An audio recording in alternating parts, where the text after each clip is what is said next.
un tremplin formidable après la louange et ensuite voilà, Nicolas qui annonce son thème sur le Saint-Esprit. Et est-ce que vous avez déjà entendu parler, certainement dans plusieurs films, il y a le retour de la momie, vous connaissez le retour de la momie? Vous connaissez Retour vers le futur? Vous connaissez le retour du Jedi quand même, c'est le plus connu, tout le monde connaît le retour du Jedi. Et bien moi ce matin je vais vous parler du retour du Saint-Esprit. C'est mon thème ce matin, le retour du Saint-Esprit. Et on va lire ensemble dans Jean 16 au verset 7 et 8, où il est dit: pourtant, c'est la vérité que je vais vous dire. Il vaut mieux pour vous que je m'en aille. En effet, si je ne m'en vais pas, le défenseur ne viendra pas à vous. Mais si je m'en vais, alors je vous l'enverrai. Et quand il sera venu, il prouvera au monde qu'il s'égare au sujet du péché, de ce qui est juste et du jugement de Dieu. Jésus lui-même, il dit du Saint-Esprit qu'il est préférable pour vous, il dit ça aux disciples, il est préférable pour vous que je m'en aille. Il vous est préférable. On va se mettre quelques instants à la place des disciples. Ils ont vécu 3 ans avec Jésus. 3 ans. 3 ans formidables. Ils ont vu des miracles, ils ont ri ensemble, ils ont pleuré ensemble. Ils ont partagé des repas ensemble. Tous ces moments précieux. Ils ont vu Jésus faire des miracles, ressusciter des morts. Ensemble. Ils avançaient, ils allaient de ville en ville. Et un jour, Jésus, qu'est-ce qu'il vient leur dire? Il est préférable pour vous que je m'en aille. Moi, j'aurais été les disciples à ce moment-là, j'aurais dit: oh, t'es encore abasourdi par les coups de fouet ou quoi? Tu te rappelles de ce qu'on a vécu ensemble? Pourquoi tu nous dis qu'il est préférable pour nous que tu t'en ailles? Certainement, une grande incompréhension s'était emparée des disciples. Et je crois que chacun d'entre nous, on peut comprendre. On peut même comprendre ce qu'ont ressenti les disciples à ce moment-là. On peut le comprendre parce que tout récemment, pour ceux qui étaient là, Vincent et Denise nous ont annoncé qu'ils allaient partir. Pas tout de suite, mais qu'ils allaient repartir en Australie. Chacun d'entre nous se souvient forcément de ce qu'il a ressenti. Et le but n'étant pas de remuer le couteau dans la plaie. Mais moi, je vais vous dire ce que moi j'ai ressenti le jour où je l'ai appris. Le jour où j'ai entendu ça, cette annonce pour la première fois. Vous savez, moi, j'ai fait de la boxe. Et j'ai eu des chaos dans ma vie. Et celui-là, il était comparable à un chaos que j'ai reçu en boxe. Quand on reçoit un chaos, on est d'abord totalement désorienté. On ne sait plus vraiment, on ne pense plus, on ne sait plus où on est, et puis on est comme évanoui. On n'est plus là pendant un moment. Et ensuite, quand on se relève, on commence à prendre conscience, même si on est encore un peu tout abasourdi. Et je savais qu'à ce moment-là, je ne pouvais rien dire. Pas un mot. J'écoutais bien entendu les différentes réactions qu'il y avait autour de moi. Tout le monde. Certains avaient les larmes aux yeux, d'autres réagissaient, d'autres négociaient.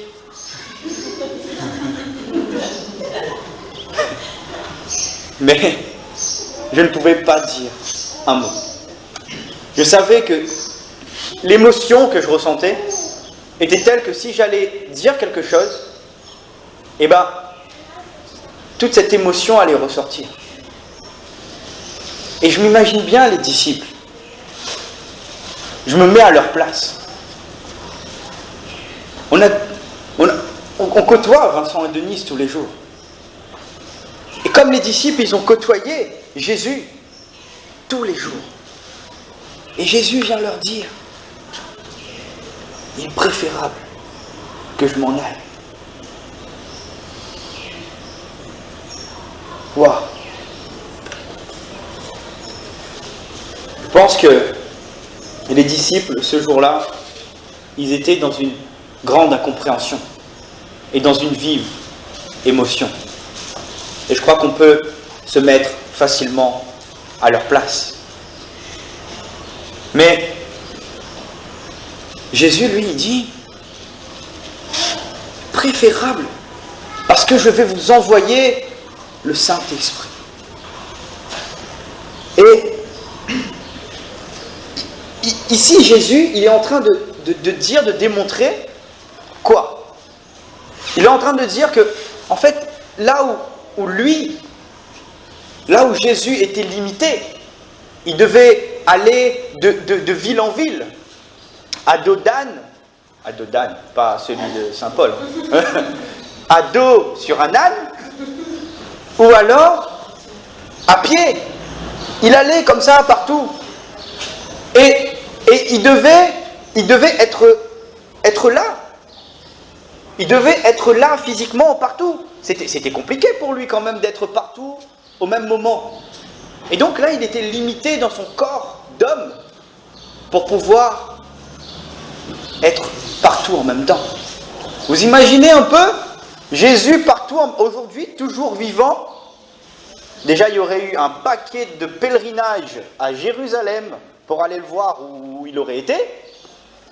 Et ensuite, il n'aurait pas pu venir, aujourd'hui il y a les avions certes, mais il n'aurait pas pu peut-être prendre l'avion pour venir à La Réunion. Enfin, il aurait dû cavaler quand même, Jésus. Et là, il est en train de dire aux disciples, il est préférable que je m'en aille, parce que celui que je vais vous envoyer, le Saint-Esprit, et bien lui, avec vous, en toi, il va toucher un grand nombre de personnes. Avec toi, en toi, en chacun d'entre nous ici présents. Le Saint-Esprit va travailler avec nous pour toucher le maximum de personnes. Et vous avez certainement, je vais faire juste une petite parenthèse, vous avez déjà entendu le verset où on dit Jésus renversait les marchands du temple. Vous savez, quand il rentre dans le temple et qu'il n'est pas content et qu'il renverse les tables, il dit « Ne faites pas de la maison de mon père une caverne de voleurs ». Et il y a un verset qui dit, on ne va pas l'afficher, mais qui parle que nous sommes, chacun d'entre nous, le temple du Saint-Esprit. Et aujourd'hui, je vais referme la petite parenthèse, mais gardez-le dans un coin de votre tête. Aujourd'hui, j'aimerais qu'on voit ensemble une des formes du Saint-Esprit. Quand je dis une des formes du Saint-Esprit, c'est souvent on connaît le Saint-Esprit, on a vu le Saint-Esprit sous forme de langue de feu, sous forme de la puissance de la langue de feu, le feu du Saint-Esprit. Et bien aujourd'hui, j'aimerais qu'on lise ensemble dans Matthieu 3, le verset 16, où il est dit « Aussitôt, après avoir été baptisé, Jésus sortit de l'eau. Alors le ciel s'ouvrit pour lui, et il vit l'Esprit de Dieu descendre sous la forme d'une colombe et venir sur lui. » En fait, dans la Bible dans laquelle je lis, il y a, dès qu'il fut baptisé, Jésus sortit de l'eau, alors le ciel s'ouvrit pour lui. Pour lui. Et moi j'aime bien parce que dans la version dans laquelle je lis, le Semeur, le pour lui il est mis entre parenthèses. Le Saint-Esprit est venu pour lui. Mais s'il est mis entre parenthèses, c'est qu'aujourd'hui, le Saint-Esprit, il est venu pour toi, pour chacun d'entre nous, pour toi, pour travailler avec toi. Il était venu pour Jésus, mais il ne s'est pas contenté de rester là, avec Jésus, j'ai envie de dire tranquillement, parce que Jésus, lui, qu'est-ce qu'il a fait? Il nous l'a envoyé. Et comme il nous l'a envoyé, maintenant, le Saint-Esprit, il est avec toi. Et est-ce que vous réalisez cette importance d'avoir le Saint-Esprit avec toi? Dany, le Saint-Esprit est avec toi, tu sais? Nicolas, le Saint-Esprit est avec toi. Non? Thérèse, le Saint-Esprit est avec toi. Le Saint-Esprit est avec toi. Olivier, le Saint-Esprit l'est où?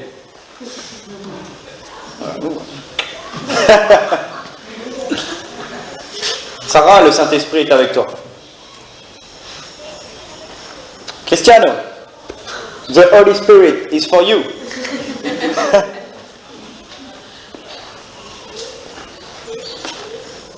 Le Saint-Esprit est avec toi. Et ici, une image qui m'a interpellé, c'est celle de la colombe. La colombe. Et on peut retrouver dans Genèse 8, au verset 8 à 12, l'image de cette colombe. On va le lire ensemble pour se remémorer. Puis Noé lâcha une colombe pour savoir si les eaux avaient baissé sur la terre. Mais n'ayant pas trouvé de perchoir, il revient vers lui, dans le bateau, car toute la terre était encore inondée. Noé avança à la main, prit la colombe et la ramena auprès de lui dans le bateau. Il attendit encore 7 autres jours et lâcha de nouveau la colombe hors du bateau. Elle revient vers lui sur le soir, tenant dans son bec une feuille d'olivier, toute fraîche. Noé sut ainsi que les eaux étaient résorbées sur la terre. Il attendait encore 7 autres jours et relâcha la colombe. Cette fois, elle ne revient plus vers lui. Et Noé, quand il lâcha cette colombe, Noé a lâché cette colombe dans l'espoir que jamais elle ne revienne vers lui. Parce que si la colombe ne revenait pas, ça veut dire que le salut était venu et qu'il pouvait ressortir de cette arche et enfin refouler la terre. Et ici, l'image de cette colombe est formidable. Parce que Jésus nous envoie cette colombe. Et en nous envoyant cette colombe, on sait que le salut est venu sur la terre. Et qu'aujourd'hui, cette colombe, elle vit en chacun de nous. Et ça ne s'arrête pas là. Parce que j'ai appris un peu, avec un peu d'expérience, pas beaucoup, d'ailleurs je remercie Vincent, parce que sans les paraboles, parfois je n'aurais pas vraiment creusé en fait les images dans la Bible. Et quand Jésus choisit une image, c'est forcément qu'elle a une signification. Ou du moins souvent. Et ici, la colombe en elle-même, la vraie, celle qu'on voit voler, elle a des particularités qui sont incroyables et qui devraient nous interpeller. Car nous sommes le temple du Saint-Esprit. La colombe, elle a la particularité de ne pas pouvoir rester dans une cage sale. C'est impossible. Elles peuvent, parce qu'elles sont enfermées, donc elles ne peuvent pas faire un prison break pour essayer de sortir. Mais elles ne peuvent pas rester dans cette cage, à tel point que si elles restent dans une cage sale, leur pelage, leurs plumes dépérissent. Il n'y a plus cet aspect brillant. Ça devient une des plumes un peu... pas très jolie, quoi. La colombe devient un peu pigeon, quelque part. Elle ne peut pas. La colombe ne peut pas vivre sale. C'est une autre particularité de la colombe. Elle ne peut pas vivre dans un endroit sale, mais elle ne peut pas aussi vivre sale. Ce qui fait que la colombe, elle pourrait passer une journée entière dans l'eau, à se nettoyer le plumage, pour être resplendissant, pour pouvoir se présenter sous sa meilleure apparence. Et si la colombe a cette particularité de ne pas pouvoir rester dans des lieux sales, dans des lieux qui n'est pas nettoyé, on pourrait facilement faire un parallèle avec nous, qui sommes le temple du Saint-Esprit. On est le temple du Saint-Esprit. On a le Saint-Esprit.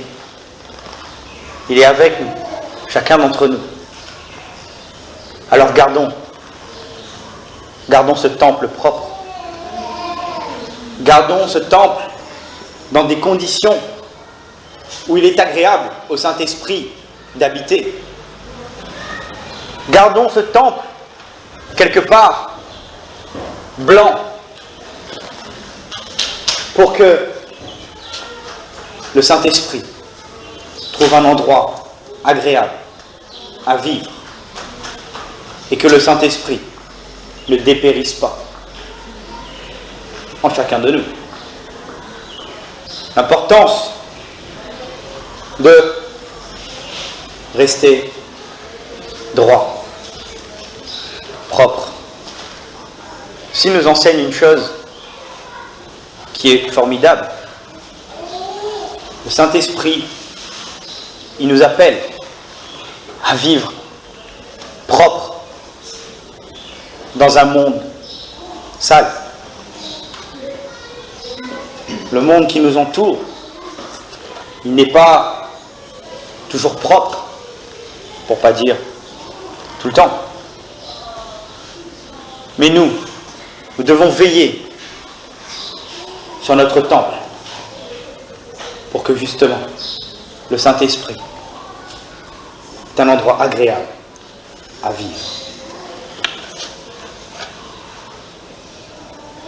Et une autre particularité de la colombe, c'est que c'est un oiseau fidèle. La colombe est fidèle à sa compagne du début à la fin. Tout le temps. Il n'y a pas un moment où il va se dire non. Ils sont tout le temps fidèles, ensemble. Cette fidélité, elle doit nous enseigner, à nous, chacun d'entre nous, et à moi le premier, de toujours garder, et c'est formidable de voir deux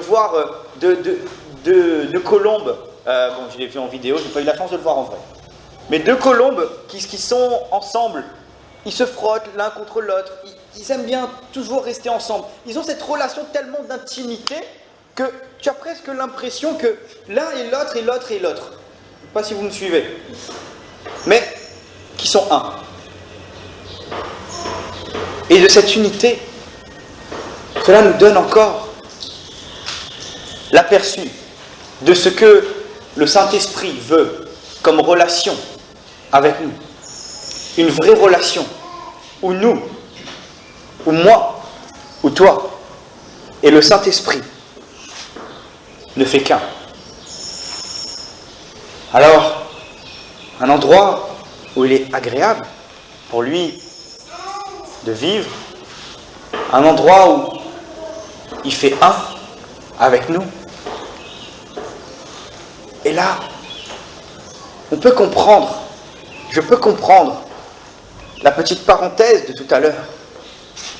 Nous sommes le temple du Saint-Esprit, et où Jésus a dit, ne faites pas de la maison de mon Père, qui était dans le temple, une caverne de voleurs. Parce que si, aujourd'hui, nos corps représentent ce temple, alors on se doit de ne pas avoir à être bousculé, parce que on nous reprochera que ce temple est une caverne de voleurs.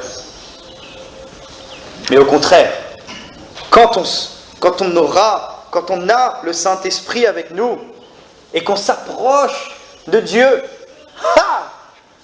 il est content, agréable, il s'épanouit pleinement en chacun de nous, à tel point que, tellement qu'il s'épanouit en chacun de nous, tellement que sa propreté, entre guillemets, émane de nous, et bien nous allons faire un impact chez les autres, autour de nous. Parce que le Saint-Esprit aura manifesté toute sa pureté en nous.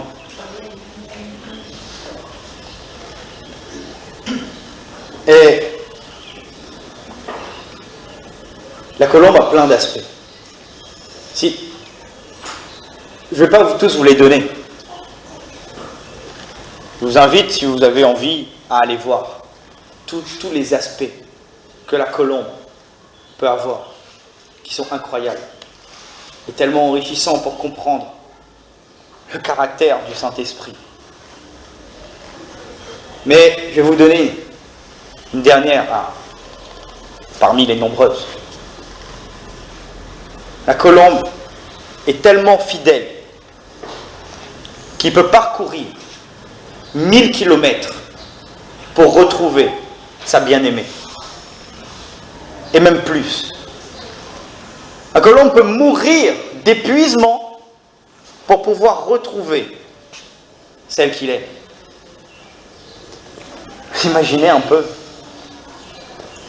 Et là, et si nous, quand on part en voyage, on est pressé de retrouver notre bien-aimé, lui, il va le faire one shot. Et il va y aller. Juste pour ne pas rester une minute de plus loin de sa bien-aimée. Plus de 1000 kilomètres. Et s'il n'arrive pas, il ne va pas s'arrêter. Mais il va mourir d'épuisement. Parce que son seul but, c'est de revenir. Les amis, ça ne peut nous arriver de nous éloigner du Saint-Esprit. Ça arrive. Mais il y a une bonne nouvelle. C'est que le Saint-Esprit, il continue à venir constamment vers toi. Il veut constamment revenir vers toi. Il vole loin, très loin, pour qu'il puisse à nouveau être avec son bien-aimé, sa bien-aimée, et qu'enfin on ne puisse ne faire qu'un, à nouveau, et partager cette formidable relation d'unité.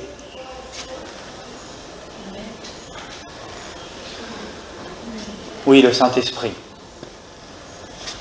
te veut toi.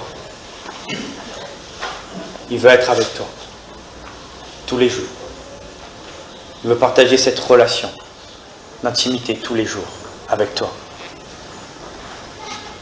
Et ce matin, peut-être que tu te retrouves un peu dans les situations décrites et tu te dis, à un moment, je me suis peut-être éloigné et tu t'imagines le Saint-Esprit venir vers toi. Et comment il peut le faire? Simplement, parfois, on peut se remémorer toutes les actions de notre vie où il a essayé d'intervenir. Il a peut-être mis une personne sur ta route, mais à ce moment-là, tu ne l'as pas vu. Et il a pu t'amener là ce matin,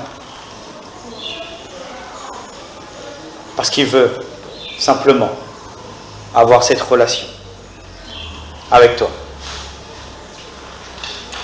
Et si tu ne connais pas le Saint-Esprit ici, pour toi, tu as vu des moments dans ta vie où tu te dis « Ah ben je ne comprends pas, peut-être que c'est le hasard ou autre. » Mais que tu te trouves là ce matin, c'est que le Saint-Esprit, il vole vers toi, parce qu'il veut impacter, rentrer, toucher ta vie. Le Saint-Esprit, il te veut toi, être avec toi. Ne voyons pas le Saint-Esprit comme quelque chose de mystique. Le Saint-Esprit est une personne qui veut être avec toi pour que ta vie soit changée, transformée, propre, pure, et que tu puisses, peu importe ce qui s'est passé avant, à recevoir pleinement, commencer à faire du temple, que tu es le temple du Saint-Esprit, un endroit où il est agréable de vivre et où les autres auront envie de venir voir ce qui se passe. Amen. Je vous invite ce matin à tous fermer les yeux.